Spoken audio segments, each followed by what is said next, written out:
يهده الله فلا مضل له ومن يضلله فلا هادي له ونشهد أن لا إله إلا الله وحده لا شريك له ونشهد أن سيدنا وسندنا وحبيبنا وشفيعنا وهادينا ومرشدنا ومولانا محمدا عبده ورسوله صلى الله تعالى عليه وعلى آله وأصحابه وأتباعه وأزواجه وذرياته وأهل بيته وبارك وسلم تسليما كثيرا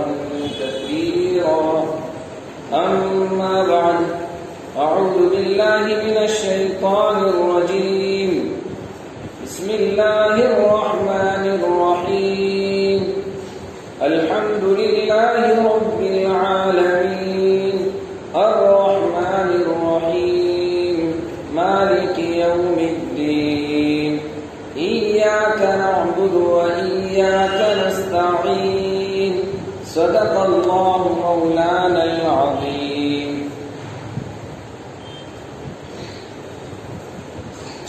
بسم اللہ الرحمن الرحیم. شروع کرتا ہوں اللہ کے نام سے جو بڑا مہربان نہایت رحم کرنے والا ہے. الحمدللہ رب العالمین. تمام تعریفیں اللہ کے لیے ہیں جو تمام جہانوں کا پروردگار ہے. الرحمن الرحیم جو بڑا مہربان نہایت رحم کرنے والا ہے. مالک یوم الدین جو بدلے کے دن کا مالک ہے یعنی قیامت کے دن کا مالک ہے. یہ 3 آیتیں ہم نے سن لی اور ایاک نعبد و ایاک نستعین کو سننا ہے. مالک یوم الدین میں ہم نے یہ بات سنی تھی کہ اللہ تبارک و تعالی قیامت کے دن کا مالک ہے. ظاہر سی بات ہے اللہ نے اتنا بڑا نظام بنایا. آسمان و زمین، چاند و سورج، آسمان و زمین کے بیچ اللہ کی اتنی مخلوق، انسان اور جناتوں کو یہاں بھیجا اپنی عبادت، اپنی فرمانبرداری کے لیے. تو اللہ تبارک و تعالی اس کے لیے ایک دن رکھا ہوا ہے قیامت کا دن کہ اس دن میں اچھوں کو ان کے اچھے کا بدلہ، بروں کو ان کے برے کی سزا ملے گی. اسی دن کا نام قیامت کا دن ہے، اسی دن کا نام بدلے کا دن ہے. اب اللہ تبارک و تعالی قیامت کے دن ہم سے پوچھنے والے ہیں کہ تم نے میرے احکام کو جو میں نے تمہیں حکم دیا تھا اس پر کتنا عمل کیا.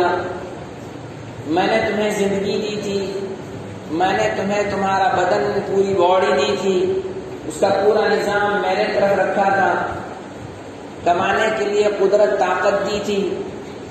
میں نے میرے احکام، میری کچھ عبادتیں آپ کے ذمہ لازم کی تھی، مثلا نماز کا پڑھنا، روزوں کا رکھنا، زکوٰۃ کا دینا، حج کا کرنا وغیرہ.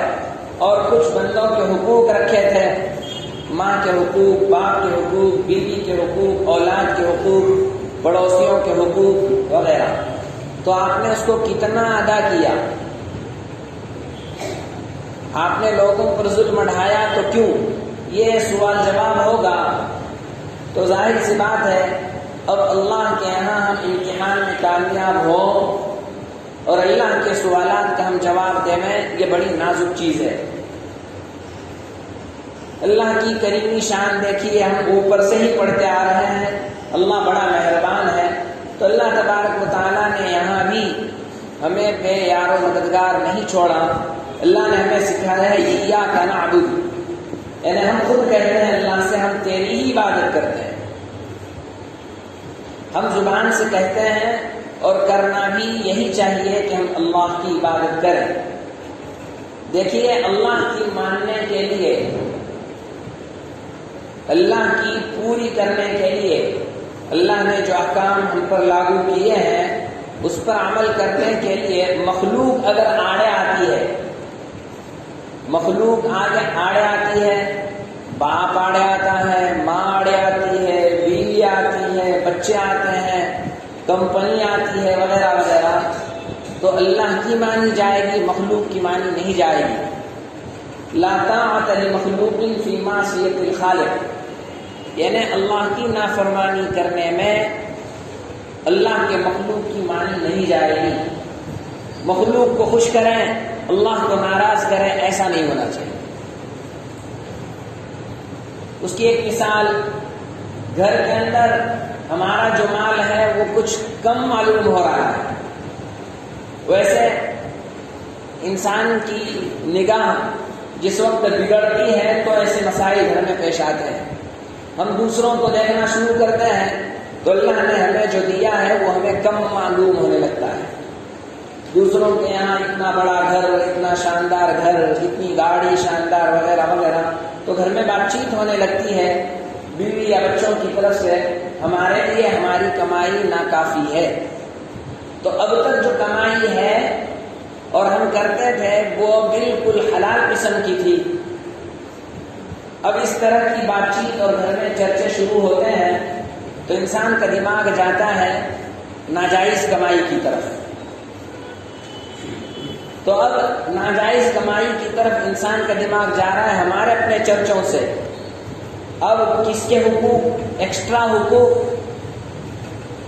نہیں ہے، یعنی ہمارے اپنے دل اور دماغ کے جو چوچلے ہیں اور ہماری جو حص ہے اس کو پورا کرنے کے لیے ہم نے ناجائز راستے کی طرف قدم اٹھانا شروع کیا۔ تو ایسا نہ کریں۔ اب کیا بیوی جو کہہ رہی ہے اس کو پورا کرنے کے لیے، بیٹا جو کہہ رہا ہے اس کو پورا کرنے کے لیے ہم ناجائز کمائی میں قدم رکھ رہے ہیں، تو یہاں ہم اللہ کی نافرمانی کر رہے ہیں۔ کیوں؟ مخلوق کو خوش کرنے کے لیے۔ ہماری اپنی نماز کا وقت ہے، اللہ کے حقوق ہیں، اس کو ادا کرنے کے لیے ہماری اپنی طبیعت آڑے آتی ہے، ہمارا اپنا غیر درست سسٹم بیچ میں آتا ہے، تو اس وقت ہم اپنے سسٹم میں نماز پہلے رکھیں اور دوسری جو چیزیں ہیں اس کو آگے پیچھے جوڑ دیں۔ ہمارے مدارس میں ہم طلباء سے بار بار کہتے ہیں مدرسے کا پورا نظام نمازوں کو دیکھ کر ہے۔ فجر کی نماز کا جو وقت ہے، ظہر کی، عصر کی، مغرب کی، عشاء کی، ان نمازوں کو سامنے رکھ کر پورا سسٹم جوڑ دیا گیا ہے۔ فجر کی نماز ہے 6 کی، تو آپ لوگوں کو اٹھنا ہے 5 بجے، وہاں سے نظام شروع، اور نماز کے بعد ذکر و اذکار تلاوت کرنی ہے، پھر چائے وغیرہ سے فارغ ہونا ہے، پھر 4 گھنٹے تعلیم ہوگی، اس کے بعد کھانے کا نظام رہے گا اور بچوں کو اپنا وقت دیا جاتا ہے، اپنی ضرورتیں اس میں پوری کریں اور اپنے طرف سے تعلیم میں لگیں۔ پھر ظہر کا ٹائم ہے مان لو 2-2:30 بجے، تو اس سے پہلے ان کو اذان سے کچھ پہلے اذان کے موقع سے اٹھا دیا جاتا ہے، پھر ظہر پڑھ لیے 15 منٹ چائے وغیرہ کی گئے، پھر تعلیم شروع 2 گھنٹے کی، پھر عصر سے پہلے 15 منٹ چھوڑ دیں گے، عصر پڑھیں گے، عصر سے مغرب کے بیچ ان کا اپنا کھیل کا وقت ہوتا ہے۔ تو مجھے یہاں یہ بتلانا ہے کہ مدرسے والوں نے پورا نظام جو ترتیب دیا ہے، سسٹم بنا ہے، نمازوں کو سامنے رکھتے ہیں۔ ہم بھی اپنا سسٹم بنائیں، نمازوں کو سامنے رکھیں۔ اس میں فائدہ کیا ہوگا؟ فائدہ یہ ہوگا ہم نے اپنے کاروبار کا سسٹم نمازوں کو سامنے رکھ کر کیا ہے۔ دیکھو ویسے بھی ہمیں دوپہر میں کھانے کے لیے چھٹی کرنی ہی کرنی ہے، کیوں نہ ہو کہ ہم ایسے وقت میں کھانے کی چھٹی کریں جہاں ظہر بھی ہو جائے، کھانا بھی ہو جائے، لیکن مقصود ظہر رہے کہ ہم ظہر کے لیے نکلیں گے، کھانا وغیرہ پورا کریں گے، ظہر کی نماز ہوگی، پھر ہم اپنے کاروبار میں لگیں گے، پھر عصر کے موقع سے عصر پڑھیں گے، ہماری چائے کا وقت ہوگا مثلا۔ تو اگر ہم ایسا نظام بناتے ہیں تو اللہ کے حقوق کے ادا کرنے، مثلا نماز کی ادائیگی میں مخلوق، دوست، رشتہ دار، کوئی اور ہمارے آڑے نہیں آئیں گے، نماز ہماری ٹلے گی نہیں، ہمارے دوست ہماری نمازوں کو کاٹنے والے نہیں بنیں گے، ہمارا کاروبار، ہماری نوکری ہمارے نماز کو کاٹنے والی نہیں بنے گی۔ تو بات کہاں سے چلی ہے؟ ایاک نعبد، ہم اللہ ہی کی عبادت کرتے ہیں۔ تو اللہ کی عبادت کرنے میں ہم مخلوق کو آڑے آنے نہ دیں، اللہ کے حقوق کو ادا کرنے میں ہم مخلوق کو درمیان میں نہ لائیں، یعنی ہم اللہ کے حقوق ٹوٹ رہے کچھ پرواہ نہیں ہے، مخلوق کو خوش کرتے جا رہے ہیں۔ بات سمجھ میں آ رہی ہے؟ تو اب اس میں بھی ہمیں ضرورت ہے کہ ہم اللہ سے مدد مانگیں۔ دیکھیے گزشتہ موقع سے آپ نے سنا تھا ڈاکٹر عبدالحی عارفی رحمۃ اللہ علیہ، جو مفتی محمد تقی عثمانی کے شیخ اور حضرت مولانا شیخ علی صاحب تھانوی رحمۃ اللہ علیہ کے خلیفہ ہیں، انہوں نے یہ بات بتلائی تھی، ہم نے اس کو سنا تھا کہ کل قیامت کے میدان میں اگر اللہ ہم سے پوچھے کہ میری تو نے نافرمانی کی، ہو سکتا ہے بندہ یہ جواب دے کہ اللہ ہم ایسے وقت میں پیدا ہوئے تھے کہ وہ وقت تھا ہی ایسا کہ گناہ سے بچنا چاہے کبھی بھی نہیں بچ سکتے تھے۔ تو اس وقت ڈاکٹر صاحب نے اس واقعے میں ہمیں یہ بتلایا تھا کہ اگر اللہ ہمیں پوچھ لے میں کہ تیرا ایمان اس بات پر نہیں تھا کہ مجھے ہر چیز پر قدرت ہے، تو مجھ سے مانگتا، گناہوں سے بچنا مشکل تھا تو تو مجھ سے دعا کر لیتا ہے اللہ گناہوں سے بچنا آسان کر دے، ایسا مانگتا تو میں تجھے دے دیتا، کیا تجھے مانگا تھا؟ تو ہمیں خاموش رہنا پڑے گا، منہ کی کھانی پڑے گی۔ دیکھو اللہ نے وہ چیز ہمیں سکھائی ہے، ایاک نعبد میں کیا سکھایا کہ ہمیں اللہ ہی کی عبادت کرنی ہے، اور آگے وَإِيَّاكَ نَسْتَعِينُ، اور ہم اللہ ہی سے مدد مانگتے ہیں، وَإِيَّاكَ، ہم تجھ ہی سے یعنی اللہ سے مدد طلب کرتے ہیں، مدد مانگتے ہیں۔ اللہ نے ہمیں اس آیت میں اپنی ذات سے مدد مانگنا سکھایا ہے، تو ہم اللہ تبارک و تعالیٰ سے مدد مانگتے رہیں۔ حضرت تھانوی رحمۃ اللہ علیہ نے اس موقع سے ایک بات لکھی ہے کہ دیکھیے کہ اگر کسی انسان کو دینی معاملات میں کوئی رکاوٹ ہے، مگر کوئی بندہ ہے فجر کی نماز کے لیے بہت کوشش کرتا ہے، فجر کی نماز کی توفیق ہی نہیں ہے،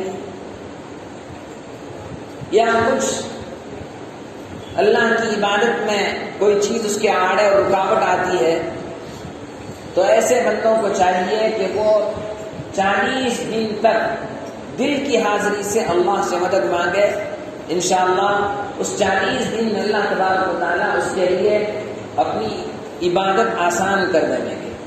مثلا فجر کی نماز کا مسئلہ ہے، بہت سارے اللہ کے بندے واقعیتاً ارادہ کرتے ہیں، کوڑتے رہتے ہیں، پریشان رہتے ہیں، لیکن بہت کوششوں کے باوجود فجر کی نماز کا مسئلہ حل ہوتے ہوئے نظر نہیں آتا، تو ہم اللہ سے مانگیں۔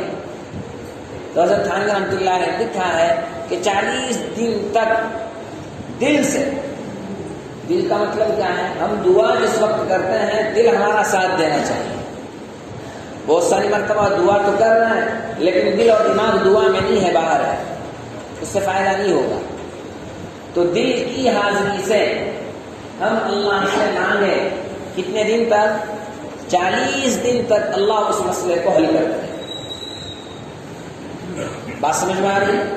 اور وہ چیز تو اللہ نے قرآن ہی میں بتلائی ہے، ہم اللہ نے خود ہمیں سکھایا ہے، وَإِيَّاكَ نَسْتَعِينُ، ہم تجھ ہی سے مدد طلب کرتے ہیں، یعنی کس سے؟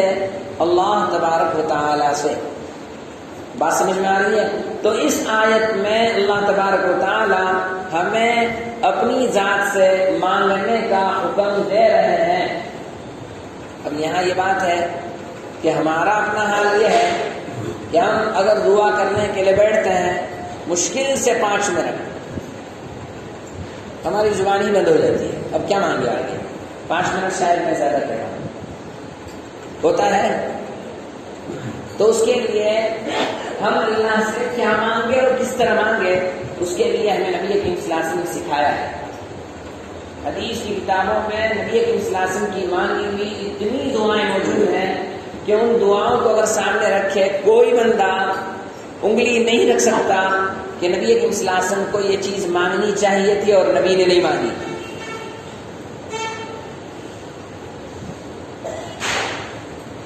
حقیقت ہے۔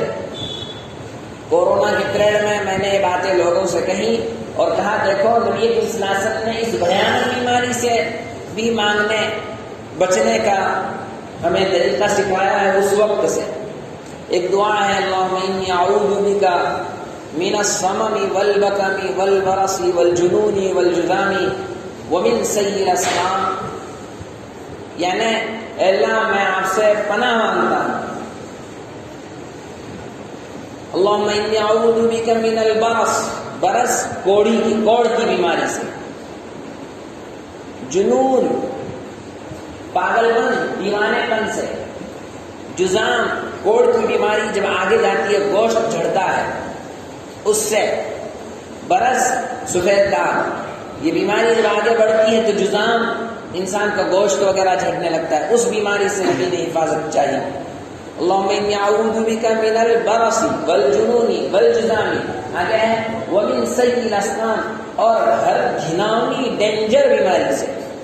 اس میں کئی بیماریاں داخل ہے، کینسر کی بیماری اس میں داخل ہے، ایڈز کی بیماری اس میں داخل ہے، یہ کورونا کی وبا اس میں داخل ہے، اس کے علاوہ طاعون، پلیگ وغیرہ جس وقت کبھی آیا گیا آتے رہتا ہے وہ اس میں داخل ہے، انسان کی اپنی شوگر کی بیماری اس میں داخل ہے، بی پی وغیرہ کا مرض اس میں داخل ہے، اٹیک سے بچنے وغیرہ کی لسٹ میں داخل ہے۔ بہرحال تو ایک کتاب ہے جس کا نام الحزب العظم ہے۔ جو لوگ چشتیہ سلسلے میں اللہ والوں سے بیعت ہوتے ہیں تو اللہ والے ان کو جہاں 5 وقت کی نماز پابندی سے پڑھنے کا حکم، صبح و شام کی 3 تسبیحات کے پڑھنے کا حکم دیتے ہیں، قرآن کریم کے حافظ ہیں تو 3 پارے، اور حافظ نہیں ہے تو 1 پارا، اور جس کو قرآن پڑھنا نہیں آتا تو 1 پارا پڑھنے کے لیے جتنا وقت لگتا ہے اتنا وقت قرآن کے سیکھنے میں لگا ہے۔ یہ تعلیمات دیتے ہیں وہاں۔ یہ الحزب العظم ایک دعا کی کتاب ہے جس کو حضرت ملا علی قاری رحمۃ اللہ علیہ نے حدیث کے ذخیرے سے دعاؤں کو اس میں جمع کیا ہے۔ یہ دعائیں عربی میں ہیں اور اس کا ہندی ترجمہ ہو چکا ہے۔ یہ کتاب ملتی ہے آپ کے اپنے علاقے میں، وہ کتاب آپ لوگ اپنے گھروں پر رکھو اور اس کا آپ عربی بھی پڑھو اور عربی کے نیچے ہندی میں ترجمہ وہ بھی پڑھو، کریں گے انشاءاللہ۔ اس میں آپ کو معلوم پڑے گا کہ نبی صلی اللہ علیہ وسلم نے اللہ سے کیا کیا مانگا ہے۔ ہمارے دماغ کی رسائی تک وہاں نہیں ہوتی، نبی نے ایسا ایسا مانگا ہے۔ دیکھیے نبی صلی اللہ علیہ وسلم نے ایک چیز مانگی، اللہم انا نجعلک فی نحورہم ونعوذ بک من شرورہم۔ اس وقت فلسطین کی اور اسرائیل کی لڑائی چل رہی ہے، اتنی بھیانک ہے، جس میں حماس کی جو فوج ہے وہ تو اسرائیلیوں کے لیے بہت بھاری ہے، لیکن ادھر اسرائیل حماس کی فوج کا جواب دینے کے بجائے معصوم عوام پر حملہ کر کے مار رہا ہے۔ آپ کو پتا ہے وڑگاؤں والوں کو ہے، پتا ہے کچھ ہو رہا ہے دنیا میں، پتا ہے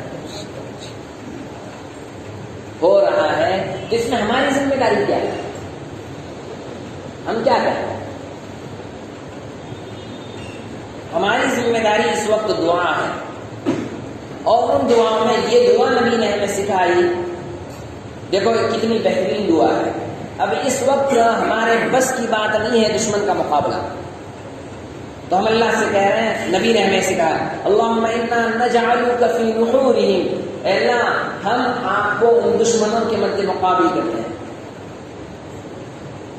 یعنی ہماری طرف سے آپ نہیں ہوتی ہے، وَنَعُوذُ بِكَ مِن شُرُورِهِمْ، اور ہم اے اللہ آپ سے ان کی شرارتوں سے، ان کے نقصانات سے، ان کی دشمنی سے، ان کے پروپیگنڈے سے، ان کے پلاننگ سے، اے اللہ ہم آپ کی حفاظت میں آتے ہیں۔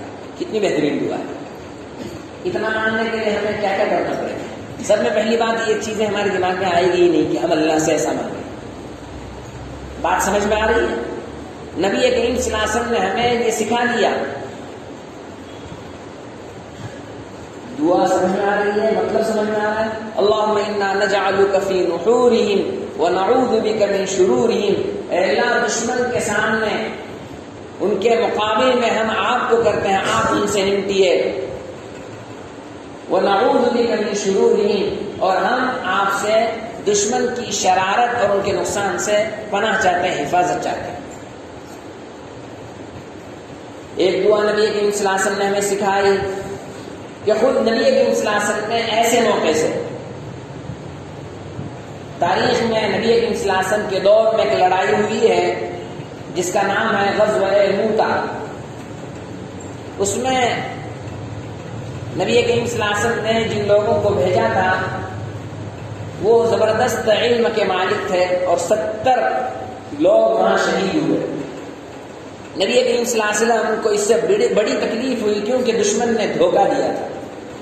دشمن نے اس لیے صحابہ کو بلایا تھا کہ ہم اسے دین سیکھنے والے ہیں، لیکن وہاں جانے کے بعد دھوکہ دے کر ان سے لڑائی لڑی، بلکہ ان کو شہید کر دیا۔ نبی کریم صلی اللہ علیہ وسلم کو اتنی تکلیف ہوئی، فجر کی نماز میں 1 مہینے تک نبی کریم صلی اللہ علیہ وسلم کے لیے دعا کرتے رہے، اور اسی موقع سے نبی کریم صلی اللہ علیہ وسلم نے ایک دعا اللہ سے مانگی جس کا نام قنوت نازلہ ہے۔ وہ دعا آپ پڑھیے، اس کا ترجمہ پڑھیے اور دیکھیے نبی نے اللہ سے کیا کیا مانگا۔ انشاءاللہ ہم بھی آج کی دعا میں اللہ سے وہ مانگیں گے، ٹھیک ہے؟ تو یہاں کہنا یہ ہے کہ ہم اللہ ہمیں کہہ رہے ہیں، اللہ نے ہمیں سکھایا ہے، اللہ کے سکھانے کے بعد ہم اللہ سے کہہ رہے ہیں کیا؟ وَإِيَّاكَ نَسْتَعِينُ، اے اللہ ہم تجھ ہی سے مدد طلب کر رہے ہیں۔ لیکن اب مدد کیسے طلب کریں گے؟ تو مدد طلب کرنے کا طریقہ بھی نبی نے ہمیں سکھایا، اور میں نے کتاب کا حوالہ دیا الحزب الاعظم، آپ اس کو پڑھیں اور نبی کریم صلی اللہ علیہ وسلم نے کیا مانگا ہے وہ ہم اللہ سے مانگنا شروع کر دیں۔ اب نبی کریم صلی اللہ علیہ وسلم نے ہمارے لیے مانگنا اتنا آسان کر دیا، اس کو ہمارے استاد ایک مثال سے سمجھاتے ہیں کہ دیکھیے بہت سارے سرکاری کام ایسے ہوتے ہیں کہ انسان وہاں جاوے تو اب سرکار مدد دے رہی ہے لیکن مدد لینا نہیں آتا، یا مدد نہیں دے رہی ہے، ہمارا اپنا پیسہ دے کر ہمیں اپنا کام کروانا ہے، تو اس فیلڈ، اس شعبے میں، اس ڈپارٹمنٹ میں جا کر جو ان کے اصول ہیں اس کے مطابق ہمیں فارم بھی بھرنا نہیں آتا، تو ان لوگوں نے ہماری آسانی کے لیے بہت ساری جگہوں پر کیا کیا ہے، پورا فارم بھر کر دیا۔ تو ہم سے پوچھا گیا کیا آپ کی مراد کیا ہے؟ کہ بابا ہمیں کیا چاہیے، پاسپورٹ نکالنا، ٹھیک ہے، اس فارم پر اس جگہ آپ کا نام لکھیں، اس جگہ موبائل نمبر لکھیں، اس جگہ دستخط کریں، ایک مثال دیں، یہ تو ہمارے لیے آسان ہے۔ تو نبی کی مانگی ہوئی دعائیں گویا یہ پہلے سے تیار فارم ہے، اس فارم میں صرف ہمیں سگنیچر کرنی ہے، اپنا نام لکھنا اور جمع کرنا۔ جیسے نبی کریم صلی اللہ علیہ وسلم نے اللہ سے مانگا ربنا آتنا فی الدنیا حسنہ وفی الآخرۃ حسنہ وقنا عذاب النار، یہ ہم نے مانگی نہیں ہے اللہ سے، یہ نبی نے مانگا اور اللہ نے قرآن کریم میں اس کو نازل کیا۔ اب ہمیں نبی نے جو مانگا ہے وہی اپنی زبان سے اللہ کے سامنے کہنا ہے، ٹھیک ہے نا؟ بہت آسان ہے۔ کئی ایسی دعائیں ہیں جو ہمیں یاد کر لینی چاہیے، جیسے ہم مسجد میں آتے ہیں تو مسجد میں آنے کے بعد نبی کریم صلی اللہ علیہ وسلم نے ہمیں دعا اور طریقہ سکھایا ہے۔ آپ کی مسجد کی حد شاید یہاں سے شروع ہوتی ہے، شریف مسجد کہاں سے شروع؟ یہ جو کانچ کے دروازے ہیں وہاں سے شرعی مسجد، شرعی مسجد یعنی معتکف اس کے باہر بغیر ضرورت کے جا نہیں سکتا۔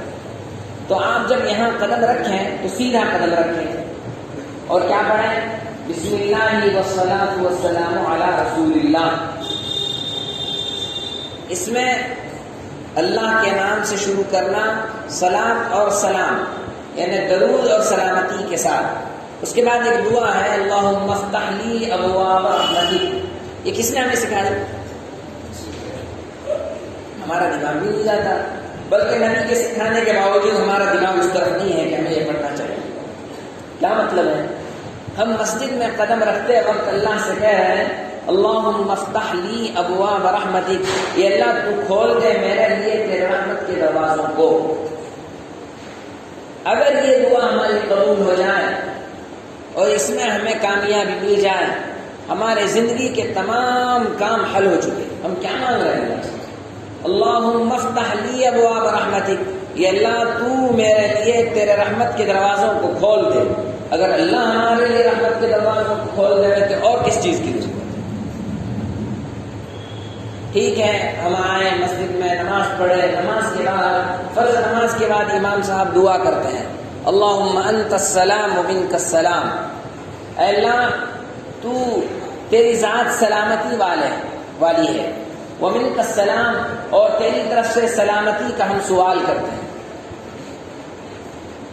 اب اللہ کی طرف سے ہمیں اگر سلامتی مل جائے تو بڑی چیز ہے.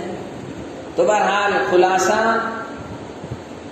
یہ ہے کہ ہمیں نبی کریم صلی اللہ علیہ وسلم کی مانگی ہوئی دعائیں کچھ یاد کر لینی چاہیے، اور نبی کریم صلی اللہ علیہ وسلم نے جس طریقے سے اللہ سے مانگا ہمیں مانگنا چاہیے، اور اللہ تبارک و تعالی کے پاس ہم مانگنے والے بندے بن جائیں اس کی کوشش کرنی چاہیے. کریں گے انشاءاللہ. بہت سارے لوگ آپ نے سنا ہوگا دعوت و تبلیغ کی محنت ہے، خانقاہ کی محنت ہے، لوگ اللہ والوں کے پاس جاتے ہیں، اللہ والوں کے ہاتھ پر بیعت ہوتے ہیں. مقصد کیا ہے؟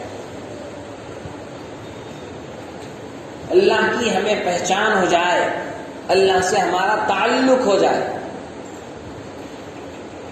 کوئی عالم دین ہے، اگر لوگوں کا کسی کا اس سے تعلق ہو جائے تو وہ اپنے معاملات کو پوچھنے میں اتنا فری رہتا ہے کہ کوئی بھی چیز پوچھنی ہو آسانی سے پوچھ لیتا ہے، اور دوسروں کو پوچھنا ہو تو وہ مہینہ بھر سوچتے ہی رہتا ہے کب پوچھوں، کیا کروں، پوچھوں نہ پوچھوں، کیسے پوچھوں.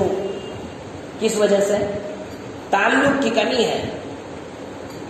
کوئی آپ کے پہچان کا انجینئر ہے، آپ کو اپنا مکان بنانا ہے تو بہت آسانی سے آپ اس سے مشورے لے لیں گے، اور کوئی بندہ ایسا ہے کہ اس کو پہچان نہیں ہے تو وہ 10 مرتبہ سوچے گا کہ اس کے پاس جاؤں، پیسہ دوں، پلان لوں، اس پلان میں واپس یہ کروں تو پتہ نہیں. لیکن وہیں آپ اگرچہ پیسہ دے کر کام کریں، لیکن اس انجینئر سے آپ کے تعلقات فری ہوں تو آپ کو اپنا مسئلہ نکالنے کے لیے بہت آسانیاں ہوں گی، ذرا بھی جھجک نہیں ہوگی. تو اللہ سے اگر ہمارا تعلق مضبوط ہو جائے، اللہ سے ہمارا تعلق فری ہو جائے، تو انسان کے زندگی کی سب میں بڑا جو مقصد ہے وہ یہ ہے، انسان کامیاب ہے. تو اسی اللہ سے تعلق بنانے کے لیے لوگ اللہ والوں کے پاس جاتے ہیں اور بہت مجاہدے کرتے ہیں، تہجدیں پڑھتے ہیں، اوابین پڑھتے ہیں، تسبیحات پڑھتے ہیں، ذکر کرتے ہیں، قرآن کریم کی تلاوتیں کرتے ہیں، اپنے آپ کو گناہوں سے بچانے کے لیے بہت محنتیں مشقتیں کرتے ہیں. آپ لوگوں کو اللہ سے تعلق قائم کرنا ہے، اس میں بھی آپ کرنا ہے. بہت آسان طریقہ بتلا رہا ہوں، بہت آسان. کہیں آپ کو جانا نہیں ہے، روکتا نہیں ہو، جانا ہے ضرور جانا ہے، لیکن روزانہ تو وہاں جا کر آپ وقت نہیں دے سکتے ہیں نا. تو آپ کے روزانہ کی زندگی میں اللہ سے تعلق قائم کرنے کا ایک طریقہ ہے کہ ہم اللہ سے بات چیت شروع کریں. وہ بات چیت کیسی ہوگی کہ ہمیں جو بھی ضرورت ہے اللہ سے مانگیں. حدیث میں ہے نبی کریم صلی اللہ تعالی علیہ وسلم نے ارشاد فرمایا، تمہیں تمہارے چپل کے اندر تسمہ پٹا اگر ٹوٹ جائے تو اس ضرورت کو بھی اللہ سے مانگو. انسان کہے گا کیا ہے اس میں؟ پہلے تو وہ چمار لوگ بیٹھتے تھے چوراہے پر ادھر ادھر، گیا 2 ٹانکے لیے، چلو کام چلتا بن گیا. اس دور میں وہ نکال دی، دوسری پہن لی. ابھی ٹانکے مارنے والے لوگ کم ہو گئے. تو انسان سوچے گا اس میں کیا اللہ سے مانگنا ہے؟ نہیں، اس میں بھی مانگنا ہے. مانگنا کیوں ہے؟ ہم کمزور ہیں، یہ اللہ کو بتلانا ہے. تو ہر چیز ہم اللہ سے مانگے. اگر انسان کو اس چیز کی عادت پڑ جائے تو انسان کا تعلق اللہ سے ہو جائے گا. مثلا ہم باہر ہیں، گھر سے فون آیا کہ ذرا جلد آؤ، بچہ بیمار ہے، دواخانہ لے جانا. وہیں دل میں کہو یا اللہ میرے اس بچے کو بیماری دینے والی ذات آپ کی ہے، آپ کے علاوہ کوئی بیمار کر نہیں سکتا، اور اب جب بیمار ہوا ہے تو اس کو اس بیماری سے نکالنے والی ذات آپ کی ہے، یا اللہ آپ اس کے لیے شفا والا معاملہ کر دیں۔ کیا مطلب؟ میں جس ڈاکٹر کے پاس لے جاؤں گا اس ڈاکٹر سے ایسی دوائی لکھوا دیں اور وہ دوائی متعین کریں جس دوائی میں میرے بچے کے لیے شفا ہو۔ یہ ہے اللہ سے مانگنا۔ بات سمجھ میں آ رہی ہے؟ ہمیں سفر ہے، بس کا ہے، ٹرین کا ہے، ہوائی جہاز کا ہے، جو بھی ہے اس کے لیے جا کر ٹکٹ نکالنا ہے وغیرہ وغیرہ، تو ہم اللہ سے مانگے یا اللہ اس کارروائی کو کرنے میں جا رہا ہوں، اس میں میرے لیے آسانی پیدا فرما۔ بات سمجھ میں آ رہی ہے؟ جو بھی ضرورتیں ہمارے سامنے پیش آئے، جا کر دکان کھول کر بیٹھے ہیں، کہیں اللہ دکان پہ گاہک نہیں ہے، لوگوں کے دل میں ڈالتے ہیں کہ لوگ میرے دکان کا رخ کریں۔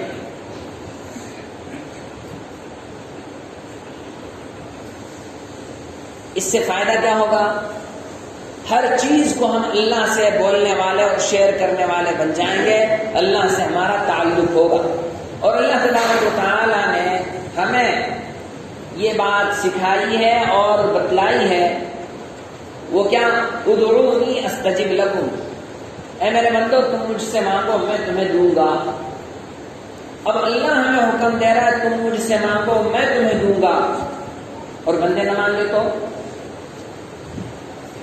بلکہ اسی آیت میں سورہ زمر کی آیت ہے، اسی آیت میں آیت کا اگلا ٹکڑا ہے ان الذین یستکبرون عن عبادتی سیدخلون جہنم داخرین، کہ جو لوگ میری عبادت میں تکبر کرتے ہیں۔ اب اوپر والی آیت کو دیکھو ادعونی استجب لکم، تم سے مانگو میں تمہیں دوں گا، تو اس اعتبار سے ان الذین یستکبرون کہ جو لوگ مجھ سے مانگنے میں تکبر کرتے ہیں سیدخلون جہنم داخرین، میں انہیں بہت جلد جہنم میں ذلیل کر کے داخل کروں گا۔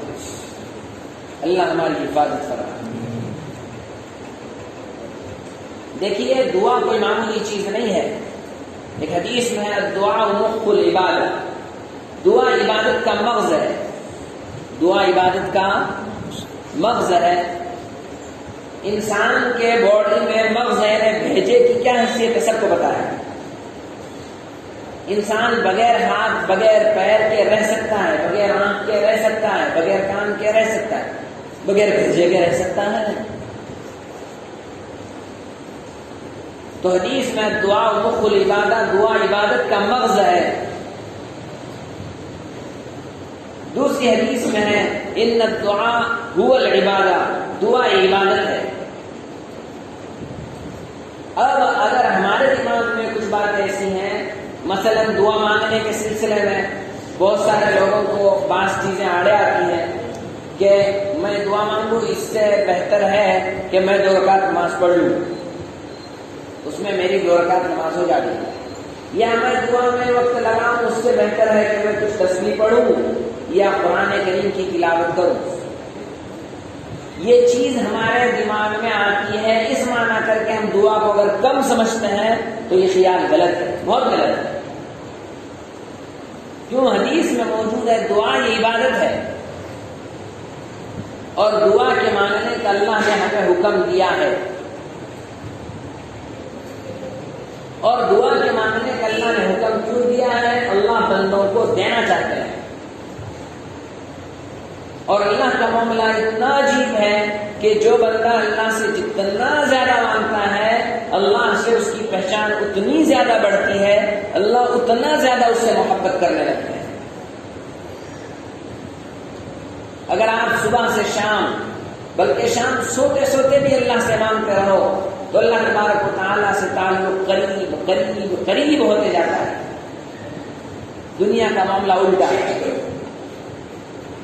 اگر ہماری کسی سے پہچان ہے، ہمارا دوست ہو یا رشتہ دار ہو یا کچھ بھی ہو، اگر بندہ ایک آدھ مرتبہ اس سے قرض مانگتا ہے، سامنے والا بہت سخی ہے، دے دیا، دوسری مرتبہ قرض مانگے دے دیا، تیسری مرتبہ مانگے دے دیا، لیکن ایک وقت بہت جلد ایسا آئے گا وہ کہے گا تجھے کوئی دوسرا دھندا ہے کہیں؟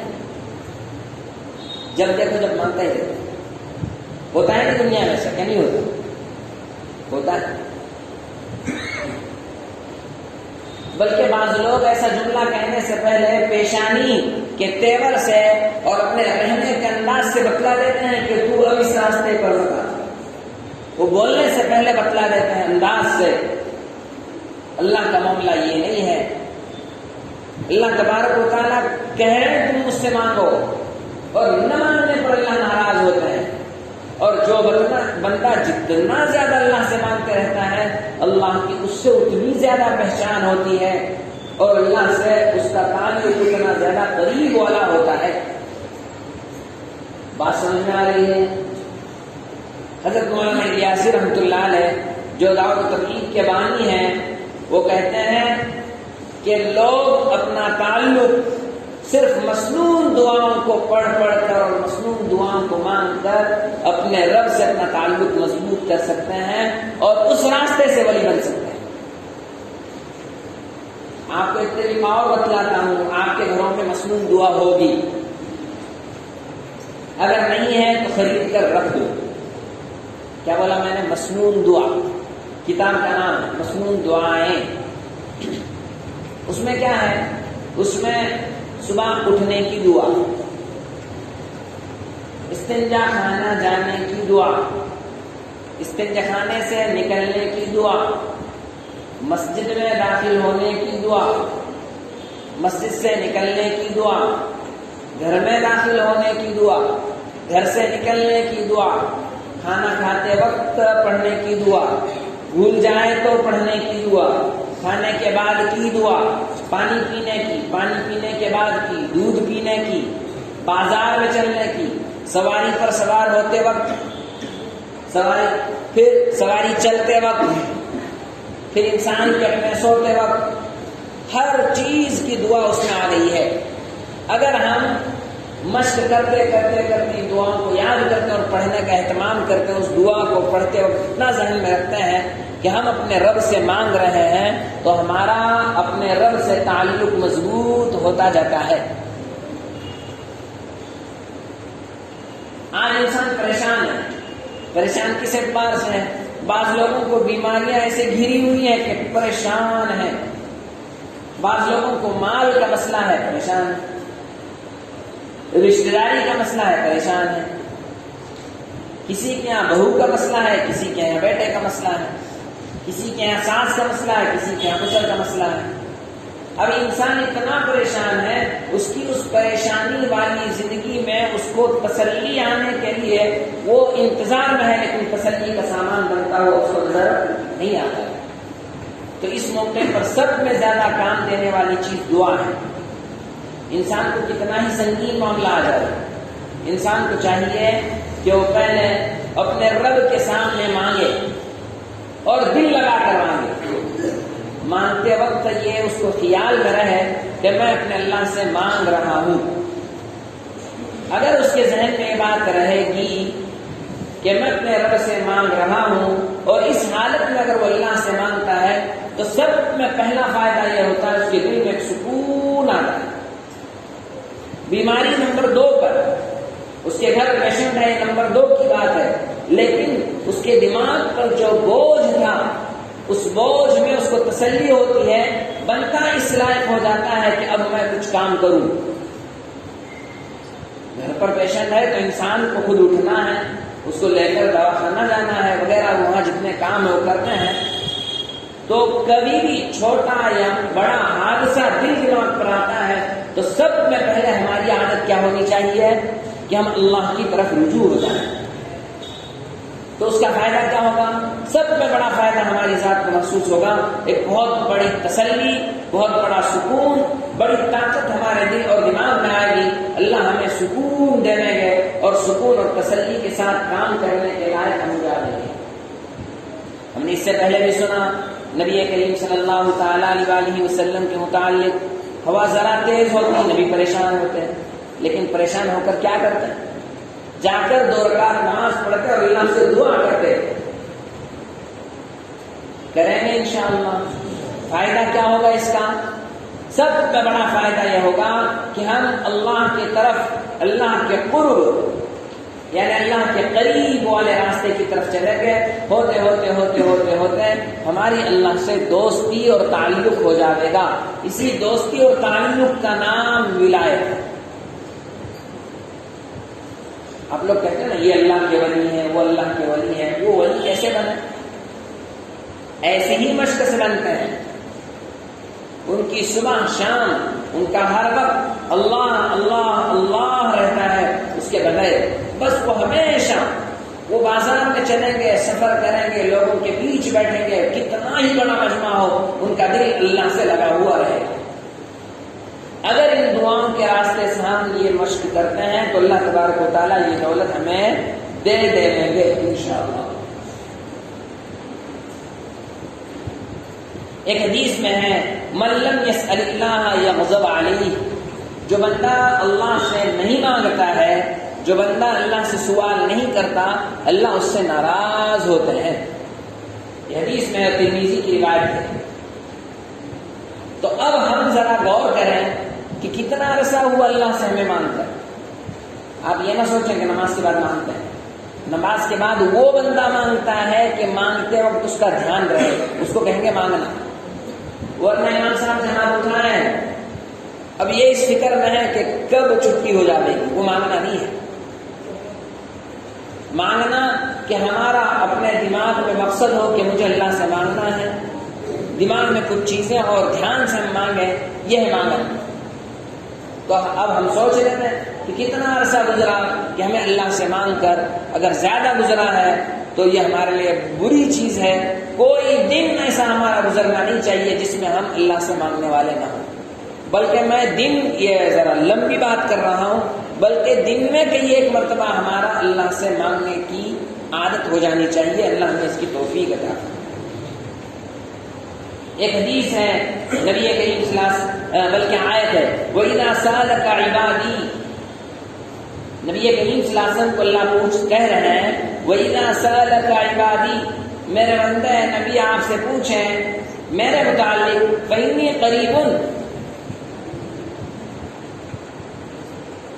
میرے بندے نبی آپ سے پوچھیں فَإِنِّي قَرِيبٌ، میں قریب ہوں، اجیب دعوت الداعی اذا دعانی، تو میں ان کی دعا، ان کی پکار، ان کی مراد کو قبول کروں گا جب وہ مجھ سے مانگیں، جب وہ مجھ سے دعا کریں۔ یہ قرآن کریم میں سورہ بقرہ کی آیت ہے۔ سمجھ رہے ہیں دعا کیا چیز ہے؟ ایک بات ہے، بعض لوگوں کو عادت ہوتی ہے کہ جہاں بھی کوئی دکھا نیکا بنتا تو کہتے ہیں کہ دعا کرو، خاندان میں کچھ بڑا ہے تو کہتے ہیں دعا کرو۔ ٹھیک ہے، دعا کی دوسروں سے درخواست کرنا یہ بات بھی ثابت ہے، لیکن ہم اللہ سے مانگنے والے، دیکھو اللہ نے کتنا بہترین راستہ ہمارے لیے رکھا ہے کہ ہم دنیا میں بڑے لوگوں کے قریب ہو جائیں، ہمارے لیے کتنی مشکلات آتی ہیں، کتنے سٹیپ ہوتے ہیں۔ بہت لوگوں کی کوشش ہوتی ہے کہ کم از کم میں ایک مرتبہ اس سے ملاقات کروں، ایک مرتبہ میرا اس سے فوٹو کھنچوایا جائے، ایک مرتبہ میں اس کی مجلس میں بیٹھوں، ایک مرتبہ بات کرنے کا موقع ملے، یا کم از کم ایک مرتبہ یوں کہے کہ میں یہ آدمی میرا ہے، میں اس کو پہچانتا ہوں، اس پر ہم فخر کرتے ہیں۔ اور یہ کتنی بڑی چیز ہے جو اللہ ہمیں دے رہے ہیں۔ نبی سے کہہ رہے ہیں وَإِذَا سَأَلَكَ عِبَادِي، اے نبی میرے بندے آپ سے پوچھیں میرے متعلق فَإِنِّي قَرِيبٌ، میں دور نہیں ہوں، قریب ہوں۔ اور ہر بندے کے لیے، ایسا نہیں کہ صرف مولانا لوگوں کے لیے۔ اب یہاں میں کئی لوگوں سے دعا کروں، کہتے ہیں ہم تو کریں گے، آپ بھی ہمارے لیے کرو، ہمارا کیا ہے؟ یہ بات بہت غلط ہے۔ ہم جو یوں کہتے ہیں نا ہمارا کیا ہے، اللہ کہہ رہا ہے کہ تم میرے ہو، مانگو تو صحیح، اور ہم کہیں ہمارا کیا ہے۔ ایسے موقع سے میری عادت ہے، میں لوگوں سے کہتا ہوں یہ کانگریس، بھاجپ اور یہ جو سیاسی پارٹیاں ہیں، یہ اس پارٹی کا، وہ اس پارٹی کا، وہ اس پارٹی کا، یہ دنیا والا معاملہ ہے۔ اللہ کے ساتھ ہمارا معاملہ ایسا نہیں ہے۔ اللہ کے پاس مومن بندہ پہنچنا چاہے دنیا میں رہ کر تنہا اپنا تعلق جوڑنے کے لیے کافی ہے۔ ہاں یہ بات اور ہے، اللہ والوں سے اگر ہم ملتے ہیں تو وہ لوگ ہمیں آسان راستے دکھا رہے ہیں، جیسے یہ آسان راستے اللہ والوں نے ہمیں دکھایا ہے، میں آپ تک پہنچا رہا ہوں، یہ آسان راستہ ہے۔ اللہ ہمیں کیسے ملے گا، اللہ سے پہچان کیسے ہوگی، تو یہ آسان راستہ ہے۔ اللہ کے الفاظ اس میں دیکھیے، فَإِنِّي قَرِيبٌ، میں قریب ہوں، اجیب دعوت الداعی، میں قبول کروں گا مانگنے والے کی مانگ کو جب وہ مجھ سے مانگے۔ تو ہم کبھی ذہن میں ایسا نہ رکھے کہ اللہ میری کیسے سنیں گے، میں گنہگار بندہ، ایسا بندہ۔ گنہگار بندہ اگر اپنے آپ کو گنہگار سمجھتا ہے، اللہ کے یہاں اس کی ویلیو ہے۔ گنہگار بندہ اپنے دل میں اپنے آپ کو گنہگار سمجھتا ہے، سچے دل سے، اللہ کے یہاں اس کی ویلیو ہے۔ کیوں؟ وہ اپنے آپ کو گنہگار سمجھ رہا ہے، گویا وہ اللہ کے سامنے اپنی ذات کو یہ سمجھ رہا ہے کہ مجھے یہ چیزیں کرنی نہیں چاہیے تھی، میں نے جو کیا ہے وہ غلط ہے۔ بس اگر ہم اپنے آپ کو گنہگار سمجھ رہے ہیں، اتنا کہنے کی ضرورت ہے، یہ اللہ میں پاپی ہوں، مجھے معاف کر دے، بس اللہ معاف کے لیے بیٹھا ہوا ہے۔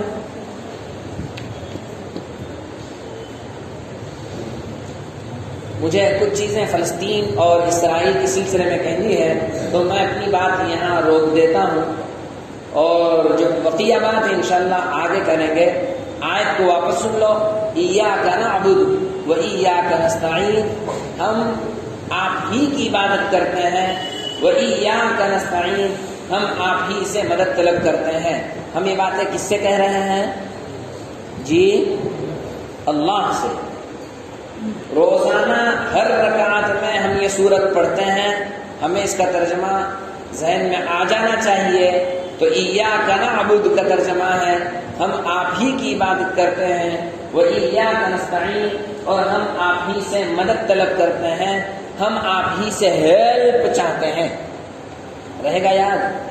اللہ آسان کرے۔ دیکھیے میں نے کچھ چیزیں بتلائی، ابھی واپس اس کو کچھ لوٹاتا ہوں۔ اس وقت جو لڑائی ہو رہی ہے وہ لڑائی ہے اسرائیل کی اور فلسطین یعنی غزہ پٹی والوں کی۔ یہ لڑائی شریعت کی نگاہ میں جہاد ہے۔ غزہ پٹی والے جو لڑائی لڑ رہے ہیں، شریعت اس کو جہاد کہتی ہے۔ میں نہیں کہتا، حضرت مفتی محمد تقی عثمانی جو اس وقت کے بہت بڑے عالمی مفتی ہیں، مفتیوں کے سب سے اول کے مفتی ہیں وہ، اور دیگر کئی اکابر، بلکہ یوں کہو جو نامور مفتیان ہیں، ان کا متفق فیصلہ ہے کہ یہ جہاد ہے۔ آپ کو ڈر تو نہیں لگ رہا سنتے ہوئے؟ ایک عقیدہ ہے، اس کو میں سمجھا رہا ہوں آپ کو۔ ہمیں دل سے یہ ماننا پڑے گا کہ وہ جہاد ہے۔ اگر ہم نہیں مانتے تو ہمارے ایمان کے لالے ہیں۔ صرف ماننا ہے نا دل میں۔ نماز دکھنے والی چیز ہے، دکھتی ہے نا، نماز پڑھتے انسان دیکھ سکتا ہے نا۔ حج دکھنے والی چیز ہے، حج ہم چکر کاٹ رہے ہیں کعبۃ اللہ کے۔ عقیدہ دکھنے والی چیز نہیں ہے۔ میرے دل کے عقائد آپ معلوم کر سکتے ہیں، آپ کے عقائد میں معلوم کر سکتا ہوں نہیں۔ تو اس لڑائی کو جہاد ماننا یہ ہمارا فریضہ ہے، یہ عقیدہ ہے کہ وہ لڑائی جہاد ہے۔ ہم میں سے کوئی بھائی ایسا ہرگز نہ کہے کیا ضرورت تھی غزہ والوں کو یہ غلطی کرنے کی۔ ان کو سب پتا تھا یہ ہمارے لیے 7 اکتوبر ہے، ان لوگوں کے لیے کئی سال گزرے ہیں، وہ ظلم سہ رہے ہیں، روزانہ کا معاملہ ہے۔ آج میڈیا کیوں کھڑا ہے؟ اسرائیل پر حملہ ہوا نا، اس لیے کھڑا ہے، ورنہ روزانہ کیا ہوگا تو کون بتلاتا۔ اور آج بھی کوئی صحیح خبریں وہاں سے نہیں آ رہی ہے۔ بات سمجھ رہے میری؟ تو ان لوگوں پر ظلم ہو رہا تھا۔ ہمارے یہاں یہ ملک انگریزوں کے قبضوں میں گیا تھا، گیا تھا؟ ارے آپ لوگ بولو نا، گیا تھا کیا؟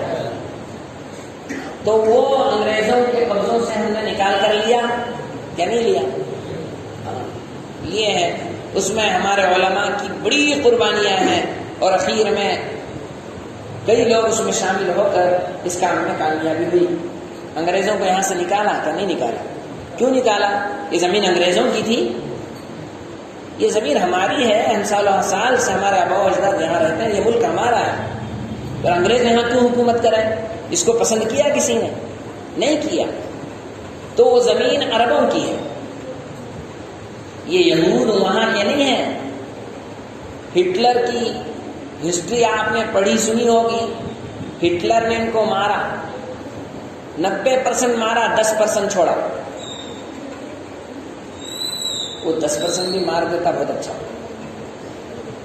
لیکن اس نے اس لیے چھوڑا کہ آنے والے لوگ سمجھ سکیں ہٹلر نے کام کیوں کیا تھا۔ یہ بات سمجھ میں آ رہی؟ اور ہم لوگ اور آپ لوگ سمجھے کہ نہیں ہٹلر نے کام کیوں کیا تھا؟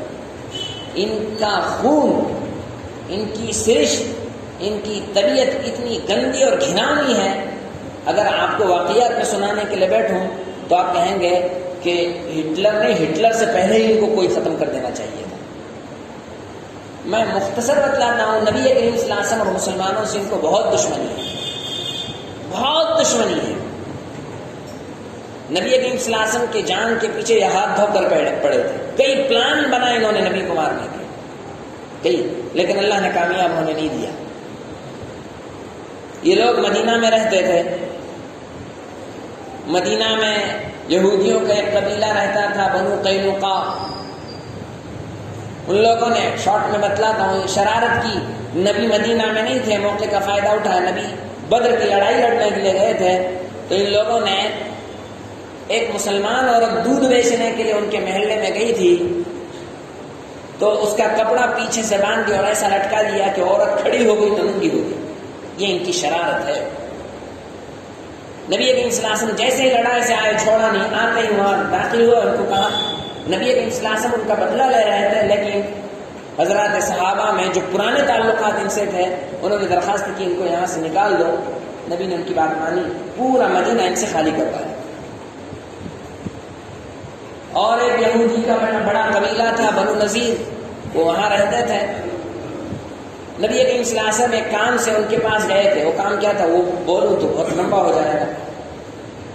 تو ان لوگوں نے، نبی کریم صلی اللہ علیہ وسلم قلعے کی دیوار سے ٹیک لگا کر بیٹھے تھے، ان لوگوں نے پلان کیا کہ ایک شخص اوپر جائے، وہاں سے چکی کا پاٹ نبی پر گرا دے اور ختم کر دے۔ نبی کریم صلی اللہ علیہ وسلم کو اطلاع ہوئی،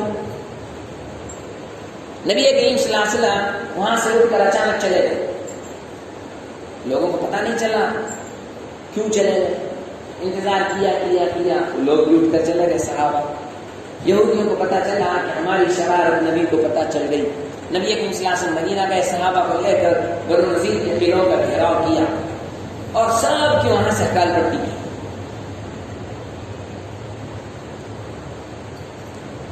اس کے بعد بنو قریظہ، وہاں یہ یہودیوں کا ایک تیسرا قبیلہ تھا، وہ بچا ہوا تھا، انہوں نے عین جنگ کے بیچ میں نبی کریم صلی اللہ علیہ وسلم اور صحابہ کو دھوکہ دیا۔ وہ ایگریمنٹ میں نبی اور صحابہ کے ساتھ تھے، مدینہ والوں کے ساتھ تھے، لیکن عین جنگ کے بیچ انہوں نے ایگریمنٹ توڑ دیا۔ انہی کی نسل کے یہ بھی ہیں نا، انہوں نے بین الاقوامی جو قانون ہے، اس میں ایک قانون ہے، لڑائی ملٹری اور فوج سے ہوگی، لڑائی عوام سے نہیں ہوگی، اس قانون کو توڑا۔ ایک نہیں، 60 قانون ہیں جنہوں انہوں نے توڑے، کوئی پوچھنے والا نہیں۔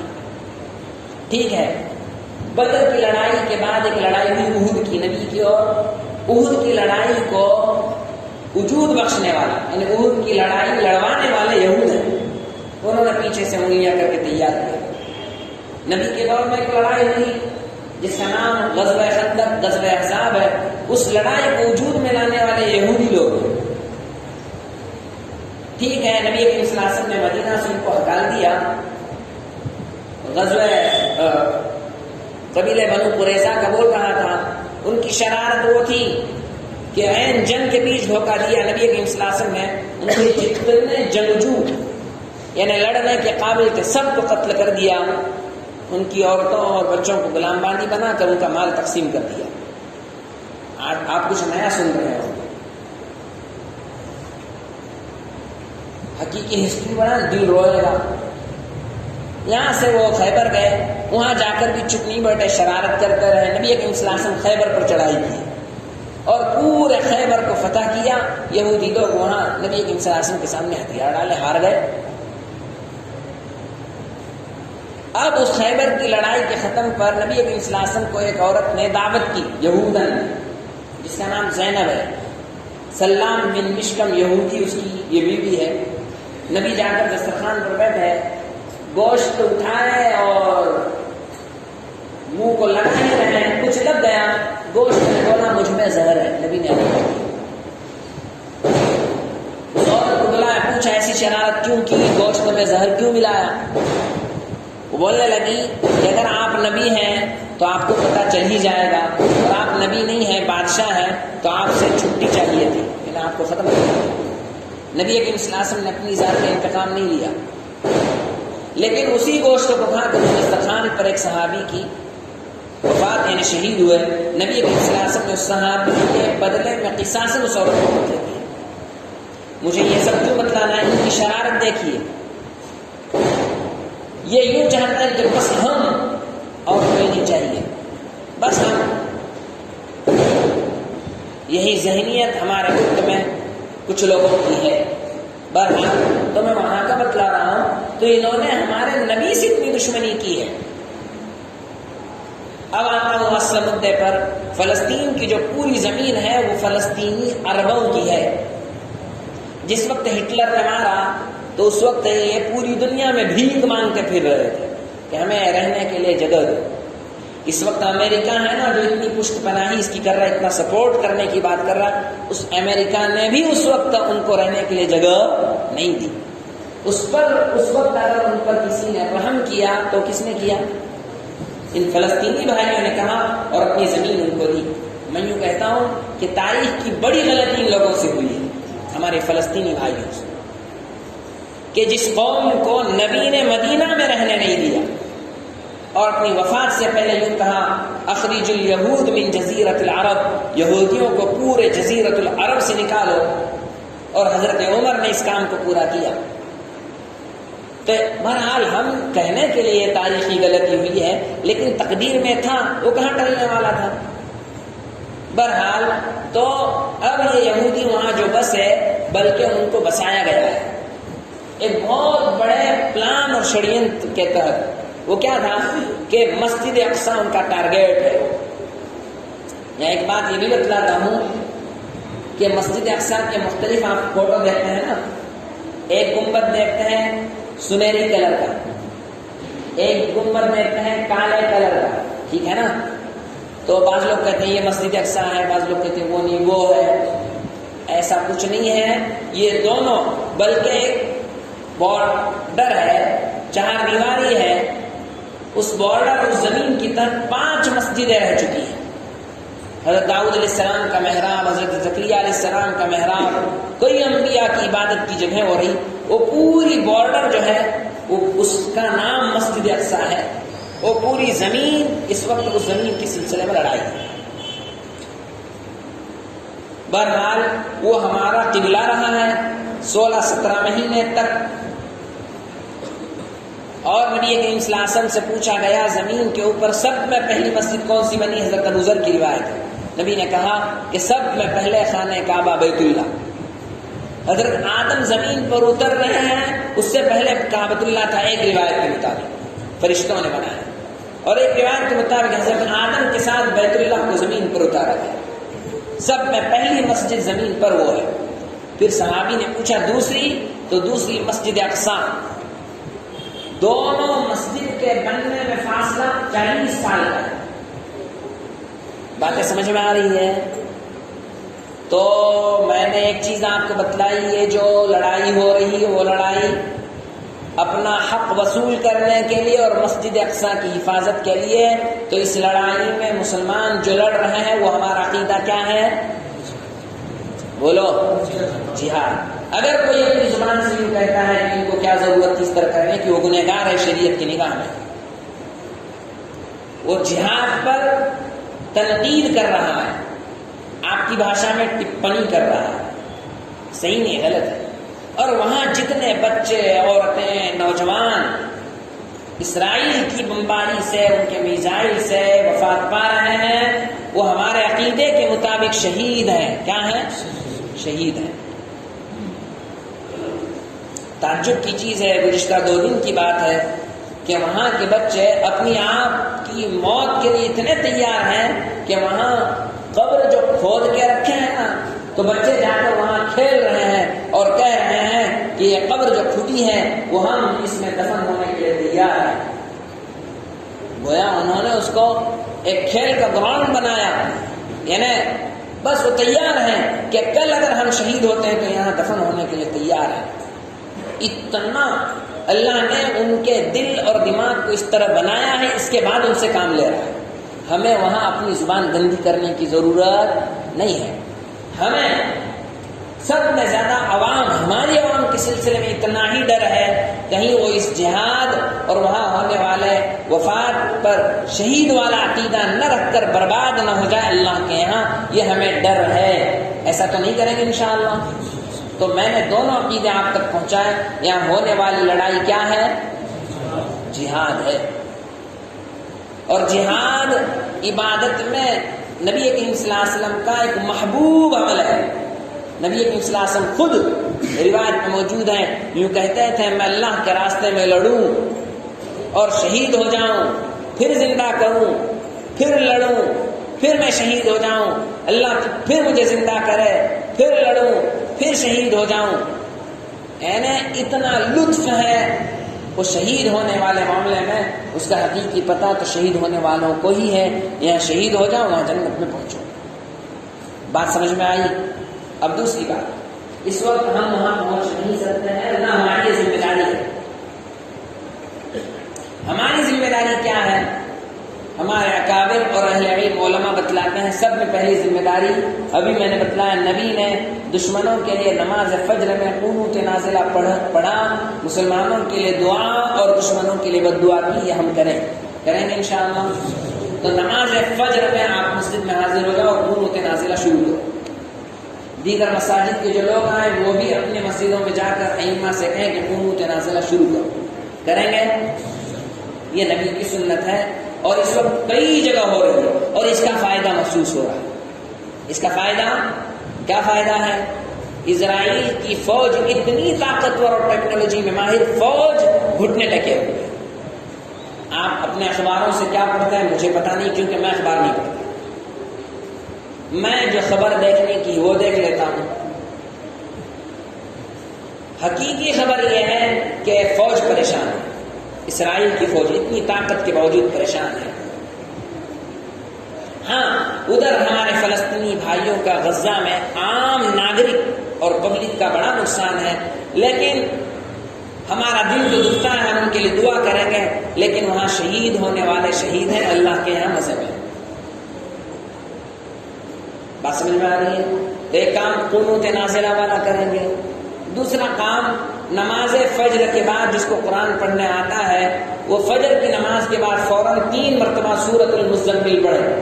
29ویں پارے میں سورت ہے سورۃ المزمل. آپ لوگوں کو پڑھنے کے لیے جس کو قرآن روانی سے پڑھنا آتا ہے میں کہتا ہوں 10 منٹ کی بھی ضرورت اس سے بڑھے بہت کوئی بڑھنا ہے، بہت کم وقت کا عمل ہے. آپ کریں، آپ اپنے گھروں میں اپنی ماں بہنوں اور ازواج سے بیویوں سے کہیں کریں گے کام.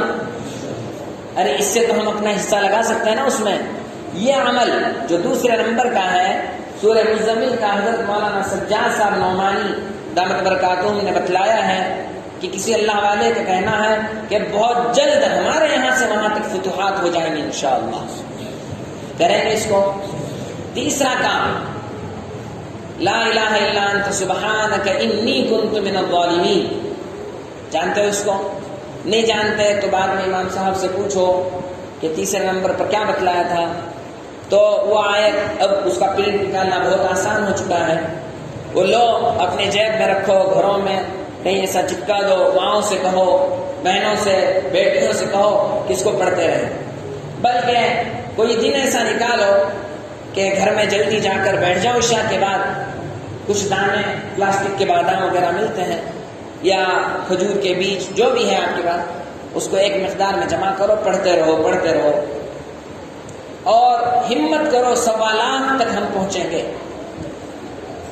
نہیں ہو جائے، جتنا ہو جائے، جتنا ہو جائے، وہ سوالات کا عمل ہے، پڑھو اور دعا کرو، اس عمل سے دعا قبول ہوتی ہے۔ یہ عمل ہم ان بھائیوں کے حق میں کریں۔ یہ عمل حضرت یونس علیہ السلام کا ہے کہ انہوں نے مچھلی کے پیٹ میں عمل کیا تھا، اللہ نے ان کو آزادی دی تھی۔ ہم یہ عمل یہاں کریں، اللہ ہمارے فلسطینی بھائیوں کو آزادی دے دیں گے۔ ٹھیک ہے، 3 باتیں میں نے بتلائی۔ پہلی بات قنوت نازلہ۔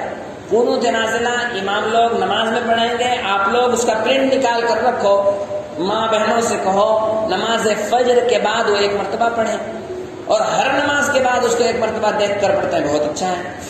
کم از کم فجر کے بعد پڑھیں، ٹھیک ہے۔ سورہ مزمل 3 مرتبہ، فجر کی نماز کے بعد فوراً، اور یہ لا الہ الا انت سبحانک انی کنت من الظالمین، ٹھیک ہے، 3۔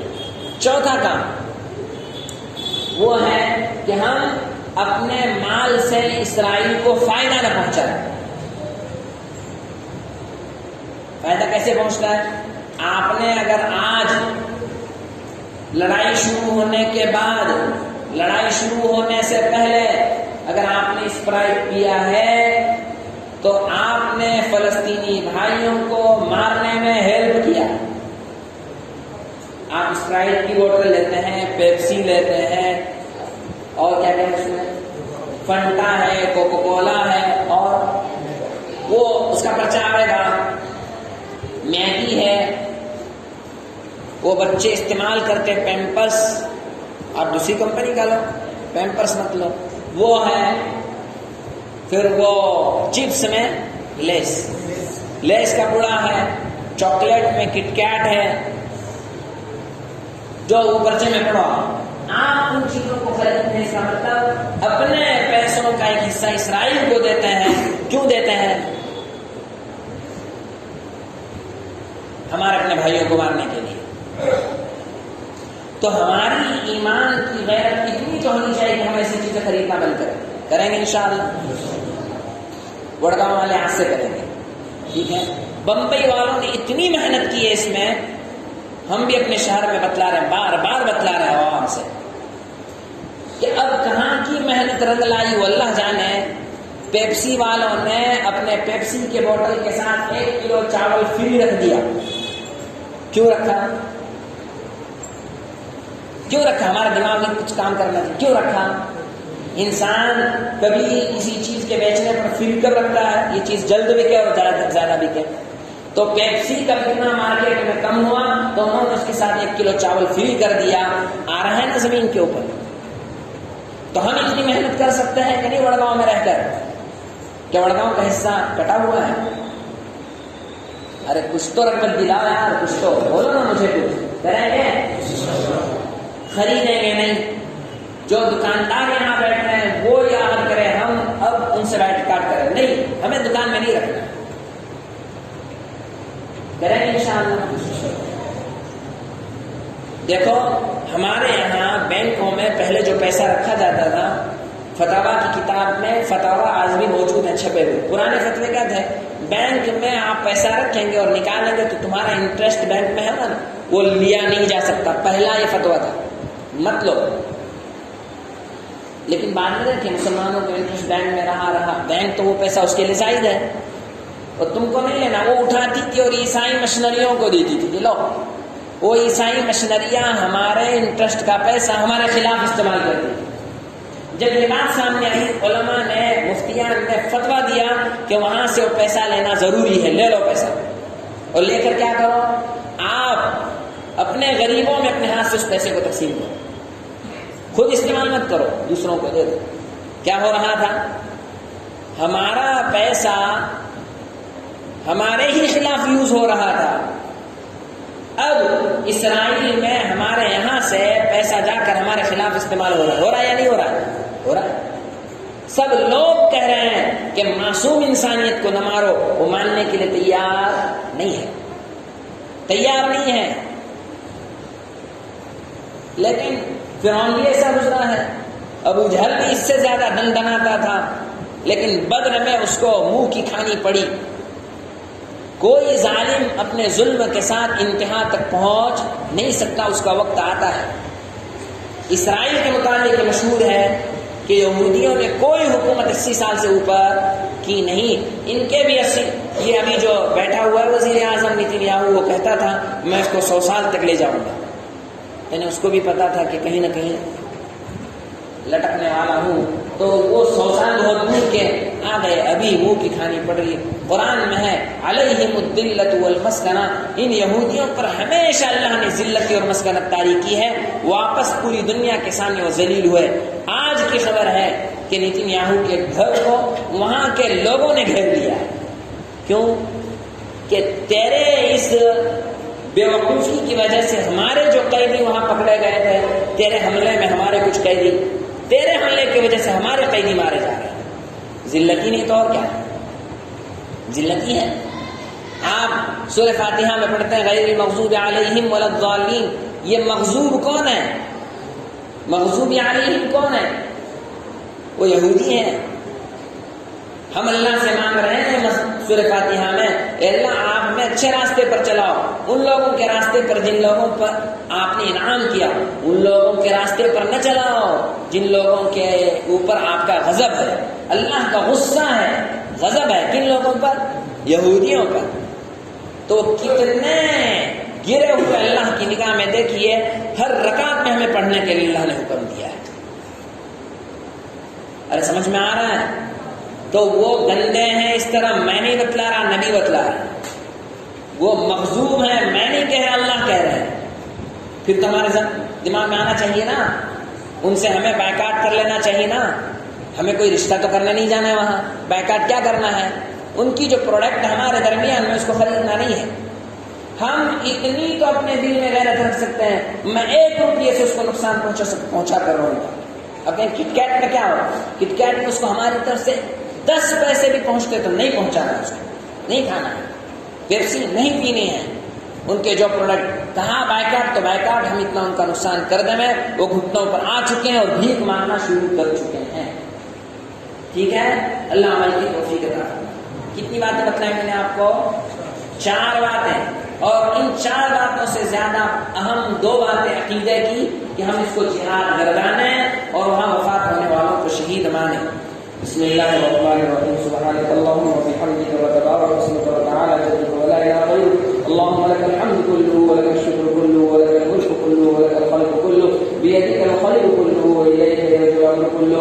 اللهم لا احصي ثناء عليك انت كما اثنيت على نفسك. اللهم صل وسلم وبارك على سيدنا ومولانا محمد النبي الامي الهاشمي وعلى اله واصحابه البررة الكرام وعلى سائر الانبياء والمرسلين والملائكة المقربين.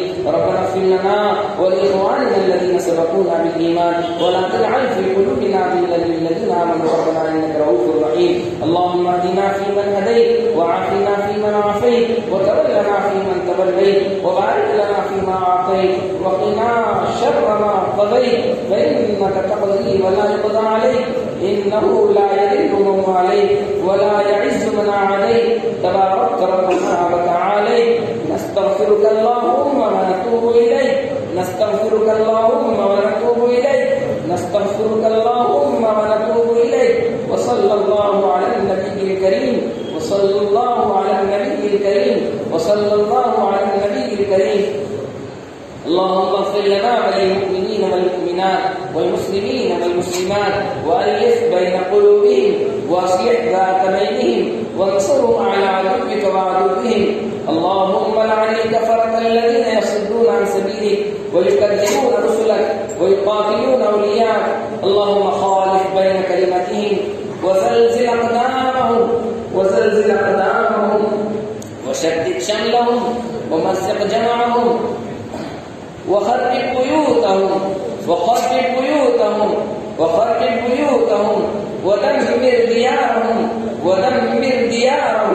ودمر ديارهم وكسر أعمارهم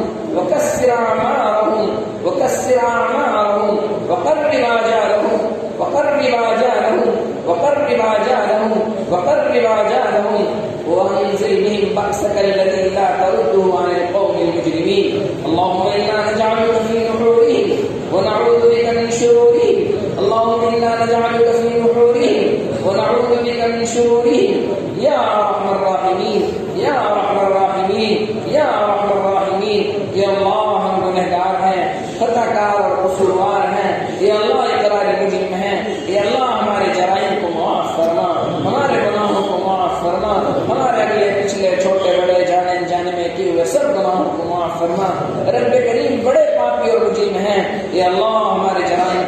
فرما، اے اللہ ہمارے جرائم کو معاف فرما، اے اللہ ہمارے فلسطینی بھائیوں کی یا اللہ مدد فرما، مولا مدد فرما، اے اللہ آنکھوں سے دیکھا نہیں جاتا، اے اللہ آنکھوں سے دیکھا نہیں جاتا، اے اللہ پریشان حال ہے، اے اللہ پریشان حال ہے، اے اللہ کتنی ہلاکتیں، معصوم بچے مارے گئے، عورتیں ماری گئی، اے اللہ جوان مارے گئے، الہی بوڑھوں کو مارا گیا، اے اللہ ان کے گھروں کو گرایا گیا، اے اللہ ان کے جذبے کو دیکھ لیجئے مولا، وہ تو آپ کے یہاں نیک ہیں، وہ آپ کے یہاں بلند مرتبے اور مقام پر ہیں، مولا بس کر دیجئے، مولا بس کر دیجئے، دشمن کو ظالم کے ہاتھوں کو ظلم سے روک دیجئے، مظلوموں کی حمایت فرمائیے، نصرت فرمائیے، مدد فرمائیے، حفاظت فرمائیے، اے اللہ فلسطینی مجاہدین کی مدد فرمائیے، حماس کی مدد فرمائیے، ان کو قوت اور طاقت عطا فرمائیے،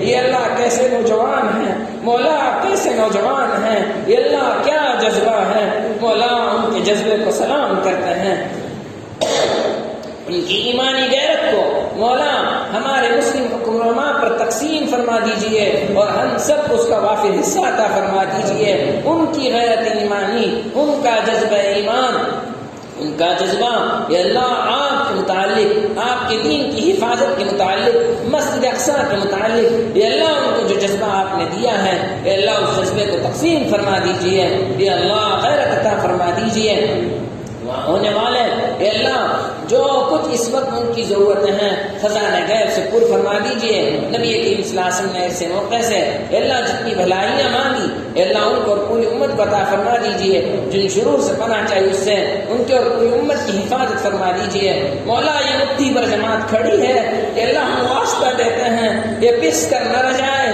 ان کا نام و نشان نہ مٹے، الہی غیروں کی ہمت بڑھے گی، الہی ان کی قوت بڑھے گی، اے اللہ پھر دندنائیں گے مولا، پھر دندنائیں گے مولا، پھر دندنائیں گے مولا، اسلام کی عزت اے اللہ اس کا معزز ہونا پہلے سے ثابت ہے دنیا کے سامنے، اے اللہ اس کو عزت عطا فرما دیجئے، اے اللہ مسلمانوں کو عزت عطا فرما دیجئے، قوت عطا فرما دیجئے، اے اللہ ہمارے بھائیوں کو کامیاب کر دیجئے، ناکامی سے پوری پوری حفاظت فرمائیے، ناکامی سے پوری پوری حفاظت فرمائیے، یہ اللہ نبی کریم صلی اللہ علیہ وسلم کا امتی جہاں کہیں پریشان ہے اس کو پریشانی کو دور فرما دیجئے، اے اللہ ہم سب کے جائز مقاصد کو پورا عطا فرما دیجئے، ہمارے اس عمل کو قبول فرمائیے، اے اللہ جتنے لوگوں نے آج تک اے اللہ مختلف جگہوں پر حرمین میں اور جتنی جگہوں پر اے اللہ ریاض الجنہ وغیرہ میں اور دیگر جتنی جگہوں پر میدان جہاد میں اور فلسطین اور غزہ وغیرہ میں جتنی دعائیں مانگی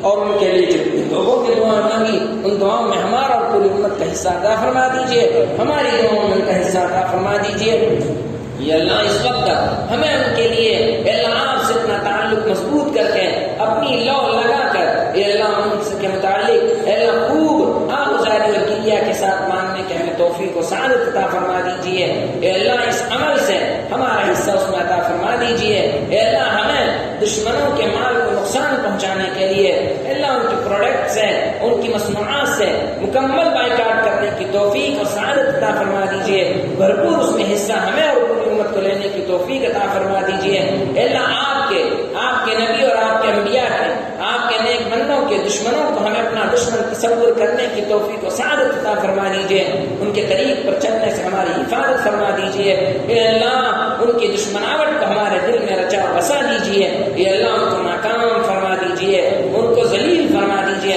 علیہم الذلۃ والمسکنہ والے الہی اس جملے کو لوگ اے اللہ آپ تو اس کو بار بار ثابت کرتے رہتے ہیں لیکن ایسا ثابت کر دیجئے کہ لوگ بہت آسانی سے سمجھیں کہ کیا ہے ذلت اور مسکنت، اے اللہ جو مانگا عطا فرما دیجئے اور جو مانگنے سے ہماری امت کے اور محاضرین مجلس کی ضرورت ہے خزانہ غیب سے عطا فرما دیجئے، اس دعا کو نبی کریم صلی اللہ علیہ وسلم کے صدقے طفیل انتہا قبول فرمائیے، جزا اللہ علی محمد صلی اللہ علیہ وسلم، سبحان ربک رب العزت عما یصفون وسلام علی المرسلین والحمد للہ۔